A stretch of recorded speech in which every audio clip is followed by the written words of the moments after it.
pinaaresto na si Pastor Apollo Kibuloy ng Kamara matapos hindi na naman sumipot sa pagdinig ukol sa SMNI franchise. Lusot na rin sa House Committee ang panukalang i-revoke o bawiin ang prangkisa ng network. Nasa frontline ng balitang niya, si Elaine Fulgencio. Ako po ako hindi sang-ayon na talagang paaresto niyo si Pastor Kibuloy. Sa aking ano lang to Ito, huwag kayong magagalit Talagang tinanong ko to kay Pastor Kibuloy. Oo, narinig to ng mga kasama namin habang nagdi-discuss. Sabi ko nga, kasi katabi ko si Badoy. Si Badoy, unang-una wala pa sila kami magkatabi ni Pastor Kibuloy. Tapos nung dumating sila, andyan na si Badoy. Diba? Oh. Sabi ko kay Badoy, sabi ko kay Pastor, sabi ko, Pastor, kung ano kaya? Kasi pinag-uusapan namin anong nangyayari sa bansa natin? Sinabi ko, Pastor Kibuloy, di kaya magpahuli ka? Hindi kaya magpakulong ka? Natawa siya, bakit naman? Hindi, tingnan mo nangyari kay Ka Eric. Tsaka dito, kay Badoy. Agree naman si Dr. Badoy sa akin. Agree naman siya. Kasi, tingnan mo, nakulong sila. Nagising yung mga natutulog na mga DDS. Lalong lumakas ang suporta sa SMNI. Nanindigan yung taong bayan. Oo, 'di ba? Kasi yes, may followers ang SMNI. Pero andyan lang sila, nanonood lang sila. Pero nung ikinulong yung dalawa, eto na, nanindigan na. Ayan na ang mga Duterte to the rescue. Kaya sabi ko, hindi kaya magpakulong ka na lang. Palagay ko, lalong mag-iinit ang mga DDS. Hindi ko na lang sasabihin kung ano yung sagot niya. Okay? Hayaan na lang natin. Lalabas din naman yon at sigurado ako magsasalita siya sa interview. Di ba? But anyway, mag-iingat po kayo, Kamara. Kasi baka mamaya, magdilang anghel ako Hindi. Mag-iinit po kasi ang taong bayan. Kasi, alam nyo na nandoon sa liwasan for 7 days. That is not normal po. Hindi po ata nangyari sa kasaysayan ng Pilipinas na may nagrarally para sa isang channel, para sa isang pastor for 7 days. And that is something. Nagrarally para makinig ninyong Kamara. Kaya lang ang kasamaan niyan ay hindi talaga kayo nakikinig. Baka pagka hinuli nyo si Pastor Kibuloy, malagay na po kayo sa alanganin. Hindi po tayo gumagawa dito ng rebellion o sedition or kung ano paman. Pero hindi po natin hawak ang pag-iisip ng taong bayan. Again, diyang rally na yan is not normal. Galit na po ang tao sa nangyayari ngayon. At hindi po madali magkaroon ng rally. Tandaan nyo po yan. At tumagal ng 7 days. That is beyond something. Kaya kung ipapahuli nyo si Pastor Kibuloy, bahala po kayo. Baka mamaya, may kalagyan na po kayo. Show ulit si Kingdom of Jesus Christ founder Pastor Apollo Sigarsky, peaceful rally pa. Correct. Kibuloy sa hearing sa Kamara kanina. Mula nitong Disyembre, hindi na sinipot ni Pastor Kibuloy ang House Committee on Legislative Franchises na dumidinig sa umano'y mga paglabag ng Sunshine Media Network Incorporated o SMNI sa kanilang prangkisa. Kaya pala maraming magagandang nakapaligid kay Pastor Kibuloy sa ganyan, di ba? Pinakita ko kanina sa live ko. Meron po pala talaga silang pinag-aaral, miyembro nila galing sa ibang bansa, gusto mag-aral sa Pilipinas. Dito nila pinagsisilbihan, pinag-aaral, pinapakain lahat. Actually, lahat, ginagawa naman yan lahat ng KOJC sa kanilang miyembro Ang SMNI ang broadcast media arm ng KOJC. Kaya ang Vice Chairman ng komite na si Surigao del Sur Representative Johnny Pimentel nagmosyong is-cite in contempt si Kibuloy. The fact that he has not been appearing in these hearings, in this committee, just shows that he has no respect for this committee. I beg to disagree po, sir. Hindi ibig sabihin ayaw niya mag-attend dyan. dahil hindi niya nirerespeto. Siguro nakakarinig siya or sa tingin niya ay hindi siya magkakaroon ng patas na laban dyan. Kasi po, tatandaan natin, hindi na po may-ari ng SMNI si Pastor Kibuloy. Bakit kailangan nyo siyang tawagin dyan? Nagtandem pa kayo sa Senado ni Senator Ontiveros, pinapatawag naman doon isang kaso.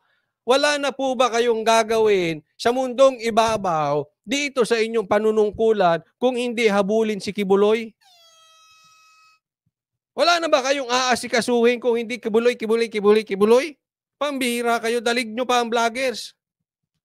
Daig nyo pa yung mga vloggers na binayaran para mag-recruit ng babayarang vloggers para banatan ang mga Duterte at mga DDS vloggers. Wala na kayong ginawa. Ano bang nangyayari? Kibuloy na kayo. Ay, pambihira kayo, ha? It just shows that he acts like God. He acts with impunity. Hindi po, sir. Ako sa tingin ko, hindi naman pang-disrespecto sa inyo. But then again, on the other side, you cannot ask for respect. Respect is earned. Let me repeat that. You cannot demand respect. You earn respect. Pebrero nang isompina ng Kamara si Kibuloy dahil sa tila pandidedman nito sa Kongreso. Pero si Abang Lingkod Party List Representative Joseph Stephen Paduano, hinayaan munang magpaliwanag ang General Counsel ni Kibuloy ukol sa hindi nito pagsipot sa hearing. Sagot ni Topacio, hindi si Kibuloy na honorary chairman lang ng network ang dapat sumagot sa mga sinasabing paglabag ng SMNI at ng Suarezag Media Corporation. There are other officials of Suarezag and SMNI who are here. Bukod Kaya nga obvious na obvious. Yung mga nandiyadyaan na parte ng SMNI, hindi nila tanungin. Yung wala dyan, ang hanap sila ng hanap. Na hindi naman may-ari na ng parte ng ownership ng SMNI. Abay, masyado kayo napaghahalataan, mga sir, mga ma'am. sa contempt, nagmosyon si Paduano na ipaaresto si Kibuloy sa House Sergeant at Arms. Inaprubahan ito ng House Committee. On a unanimous vote, the Honorable Pastor Kibuloy. Ito po, suggestion ko lang. Sa next election, maawa po kayo sa ating bayan. Ito po ang ating hawak na armas. Diyan po pinakamalakas ang taong bayan. Pakitandaan nyo po yung sa inyong distrito ang mga hindi na dapat iboto dahil nakafocus lang sa pagtira at pag-atake sa mga Duterte. Tatandaan nyo po. Huwag na po tayong papabudol muli. Malapit po ang eleksyon. Magising na po kayo. Pero, saglit lang po, aalisin ko siya. Pero, ngunit datapwat, meron tayong naririnig na buwan. Ano yung buwan na yan? July. July daw ay pagkatapos ng June. At bago mag-August. July. Meron daw inaabangan. Hindi ko po alam kung ano ito. Nadidinig-dinig ko lang. Hindi ko masabi kung ito ay may katotohanan, kung ito ay walang katotohanan. Basta't may nadidinig ako. Everything will be in place on July 1. That, I don't know. Ano yun? Abang-abang lang kayo, mga DDS, tunay na DDS, maging mapagmatsyag po tayo. Kung ano po man yan, matyagan natin. Kasi posibleng sisingitan tayo ng mga oportunista.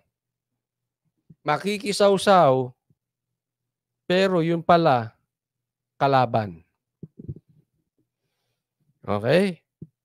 If kumakalat yan at alam ng mga DDS yung July, it is very possible alam din nila. Nagigets nyo po? Kasi hindi naman pwedeng naglilik yan sa DDS lang. Posibleng naglilik din yan sa kanila. So they have counter. They will counter that. And isa sa nakikita kong counter, papasukan sa loob. Ingat po tayo sa espiya. Tingnan na po natin anong kanilang history. Ha? Ingat lang po. Unti-unti. Sabi nga, huwag pong pilitin. Baka dumugo. Relax lang po. Kasi pagka ang isang bagay wala sa timing, sintonado pa rin kalalabasan. Basta tatandaan po natin, hindi ko po alam kung ano ito. Baka kayo alam nyo na. July is the month. Okay? Stand by, relax. There is something. Okay? Kapit, mga kapatid. Contempt. The chair in objection, the motion of the Honorable Paduano to ask the Sergeant of Arms to directing the Sergeant of Arms to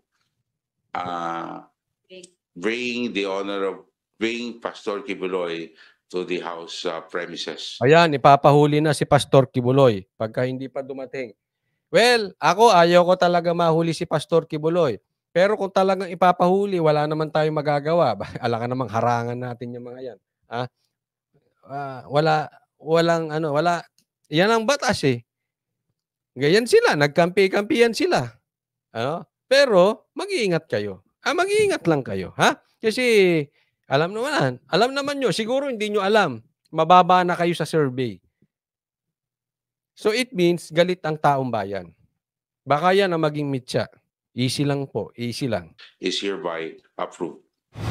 Sa gitna. Yun lang, sabi dito, can't wait for it, Sir Coach. Sana July na bukas. Oo nga eh. Pero relax. Ha? May purpose po daw yun eh. Yung purpose daw po nun ay hindi ko pwedeng sabihin dito. Ibulong nyo na lang doon sa mga kausap nyo. Huwag nyo ilagay dito. Baka mapagbintangan tayo. Kasi hindi ko rin naman alam yun. Hindi ko rin naman sure. Nadidinig ko lang. Pero pag tiningnan nyo, sabi nga, basahin ang nangyayari. At pag tiningnan mo, yung nangyayari is on time for July. Basahin ang nangyayari. Basahin ang araw. Pasok sa banga. So, hindi ko alam kung totoo yun. Pero kung babasahin natin ang sitwasyon, ika nga, read between the lines, pasok. Pasok sa schedule. Pasok na pasok. Relax. Nito, umapilang abogado ni Kibuloy na bigyan sila ng palugit bago gawing epektibo ang contempt at arrest order.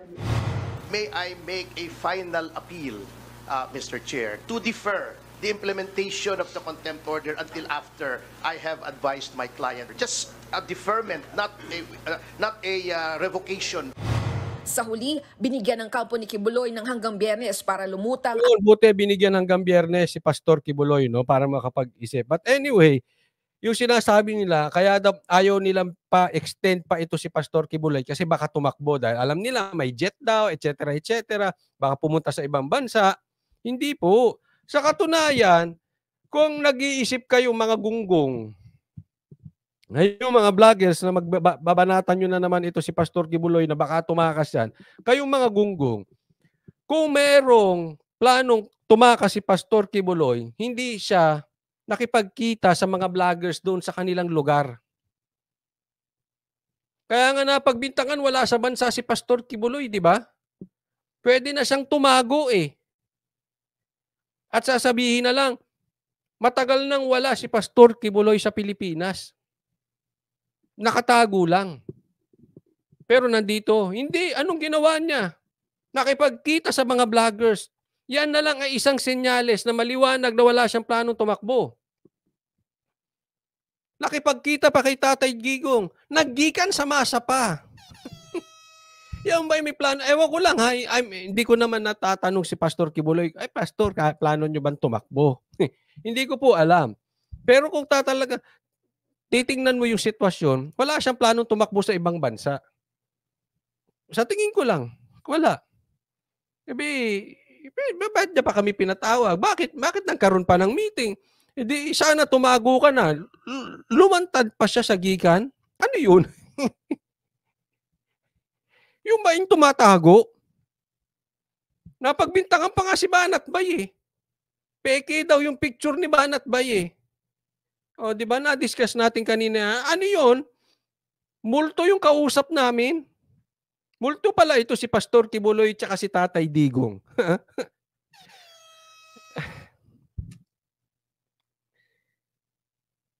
Naalala ko tuloy, no? Ito ay mahapyawan lang natin ng konti. Huwag po kayo magagalit. Kung iba po relihiyon ninyo, ito naman ay sa akin lang. No, hindi ko po kayo pinipilit sa aking relihiyon. Pero 'di ba, nabasa doon sa sa Biblia na pinagdudahan talaga nila ang muling pagkabuhay ni Hesukristo. Pero ang dami pong nakakita eh. At sabay-sabay pong nakakita. Naalala ko, minsan talaga pag ang tao may galit sa isang tao o sa Diyos man, sisiraan eh. Kahit anong gawin mo, sisiraan. Alam mo, parang ganito nangyayari. Sinisiraan si Pastor Kibuloy na hindi daw totoo yung video namin at yung picture. Kahit anong convince nyong gawin sa akin, hindi ko po pwedeng i-deny na nakita ko si Pastor Kibuloy. Unless baliw na ko. Iba na yung nakikita ko. Unless baliw ako na hindi ko siya nakita at hindi ko nakita si Tatay Digong at peke yung picture na yon. Pero sa tingin ko, hindi ako baliw. Kasi hindi lang ako nakakita, maraming nakakita eh. Kaya kahit anong gawin yung pagtatangke, kahit sabihin yung bayaran kami, kahit sabihin yung peke yung nilabas namin, wala akong magagawa sa inyo. Nakita nung mata ko eh. Hindi ko alam kung buang ako. Buang din yung mga kasama ko. Or minumulto kami. Ewan ko sa inyong lahat. But I know what I saw.